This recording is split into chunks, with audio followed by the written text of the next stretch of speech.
पिछले वीडियो में हमने जाना कि श्री राधा ही वह आह्लादिनी शक्ति है जिनके विरह की तीव्रता ने श्री कृष्ण के शरीर को भी पिघला दिया। उनका वह महाभाव ही जगन्नाथ जी के विग्रह का मूल कारण है। लेकिन प्रश्न यह है, प्रेम की यह 10वीं अवस्था क्या है? यह कौन सा चरम बिंदु है जिसके दर्शन पर स्वयं ईश्वर भी अपनी सुध बुध खो बैठते? आज हम भक्ति शास्त्रों के अनुसार प्रेम के उन सभी 10 चरणों को जानेंगे जिनसे गुजरकर ही कोई भक्त महाभाव तक पहुंचता है। प्रेम कोई एक पल का अनुभव नहीं है, यह एक यात्रा है जिसके 10 पड़ाव हैं। पहला चरण है अभिलाषा यानी डिजायर, प्रियतम से पहली बार मिलने की तीव्र इच्छा।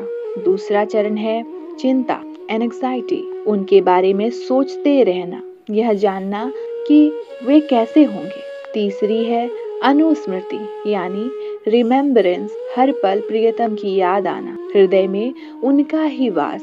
चौथा है गुण कथन यानी ग्लोरिफिकेशन, अपने प्रियतम के गुणों का ही गुणगान करना। पांचवा है उद्वेग यानी रेस्टलेसनेस, उनसे ना मिल पाने की वजह से मन में व्याकुलता और बेचैनी बढ़ना। छठा है प्रलाप डेलिरियम, उनकी याद में स्वयं से बातें करना, उन्हें ही पुकारते रहना। सातवां है उन्माद यानी मैडनेस, दीवानगी की 10 दिशाओं में खो जाना, भौतिक जगत का भान न रहना। आठवां है व्याधि एलिमेंट, विरह की मानसिक पीड़ा का शरीर में रोग बन जाना, भूखे रहना, नींद न आना।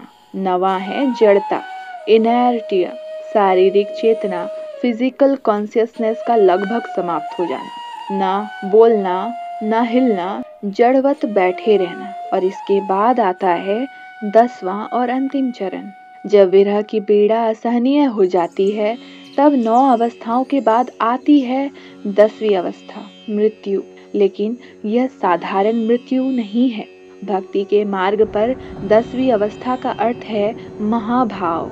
यह वह स्थिति है जहाँ भक्त का अहंकार और सांसारिक चेतना पूरी तरह से मर जाती है। भक्त अपने ईश्वर के प्रति इतना लीन हो जाता है कि उसका अपना कोई अस्तित्व नहीं रह जाता।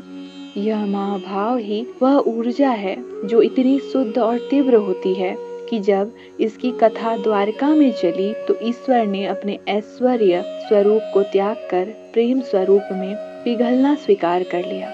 उनका वह पिघला हुआ रूप महाभाव के कारण ही बना था। इस प्रकार प्रेम की 10वीं अवस्था मृत्यु नहीं बल्कि प्रेम में पूर्ण अमरता है।